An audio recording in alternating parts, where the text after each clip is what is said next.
Hey guys, so I'm back with another book review.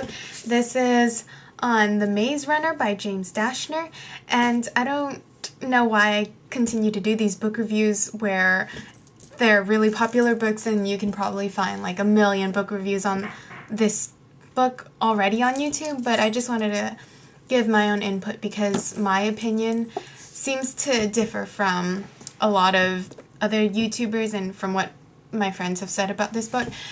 All in all, most people seem to really like these books. It's a trilogy, I'm sure most of you know, and I didn't really like it. I guess my expectations were too high because a lot of people were comparing it to the Hunger Games trilogy, which I did read that and I have my reviews on it, and those books were just brilliant, but I can't really compare this to the Hunger Games because it's about a bunch of kids trying to survive, it doesn't relate to the Hunger Games in any way to me because there isn't a lot of character development, and I always talk about character development because that is so important. It's important to be able to relate to at least one character, and even if you can't relate to them, at least know the character. I feel like I don't know the character. Even by the end of the book, you don't know Thomas. And I know this is just the first book and you're not supposed to know everything. The author would be silly to reveal everything in the first book. But I feel like in the first book you need to lay a strong foundation, and I don't feel like James Dashner did a good job in setting up a strong foundation for the rest of the books. I do have the second book. I don't have Death Cure. Is that the last one? Yeah, Scorched Trials is the next one, and then Death Cure. Yeah, I definitely will read the rest of it because I started it and I don't like to leave a trilogy hanging like that. But so the protagonist is a boy named Thomas. He doesn't know anything about his life. He only knows that his name is Thomas. He doesn't know his last name. He doesn't know who his parents are. He doesn't even know his age. See what I mean about not knowing your characters? I think that's important.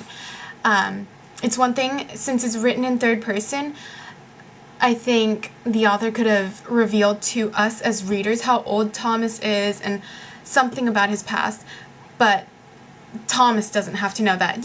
I'm not explaining it too well, but you know, like, he could say Thomas has no idea that he's a 16-year-old boy and this is where he came from and why he's going through this. But anyway, so he arrives in this place called the Glade, and there are a bunch of boys. They're all from ages 12 to 18, and some of them have been there for as long as 2 years, and then his closest friend, Chuck, has been there for only a month.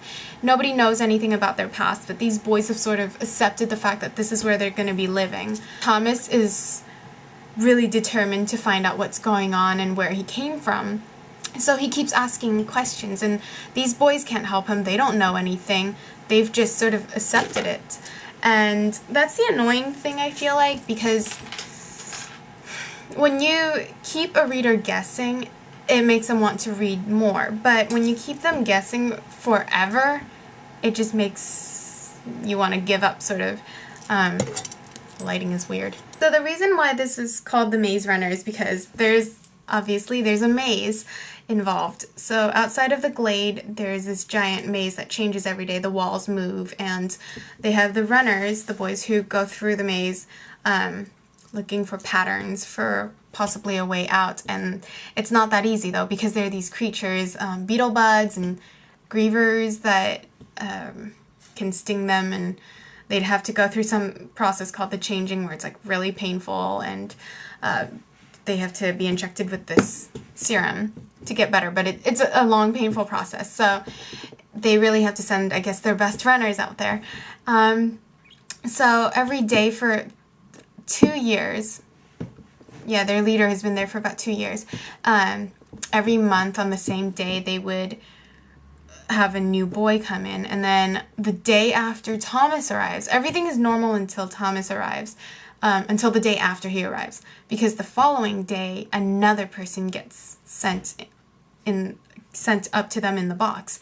But it's not another boy, it's a girl. And her name is Teresa, and Thomas recognizes her, but he doesn't know how, like, because he doesn't have his memories. He just knows that this girl is familiar, but he doesn't know where he knows her from. And I don't want to give it away how they know each other. Yeah, she delivers a message that seems pretty menacing. Something about the end and things are gonna change, and so it's up to Thomas to find out what's going on. He has to get to the bottom of this, and here he promises his friend Chuck that he'll get him home and out of this place forever.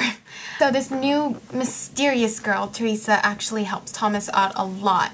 She's in a coma for the first few days that she's there, but she's able to communicate with him somehow.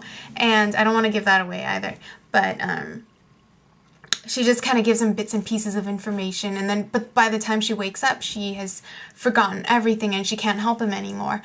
But by then he knows that he needs to take some steps to sort of move this process along and get out of here. Thomas becomes somewhat of a leader because all these boys who have been here for a while, they've sort of given up and just accepted their lives for what they are now.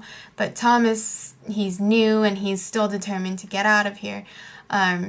He kind of gets everyone in place and takes action. He tells them, we need to change things. For the last 2 years we've been doing this, running through the maze, looking for patterns, and it's not working. So he comes up with wacky ideas like staying in the maze overnight where the grievers can come out and get him.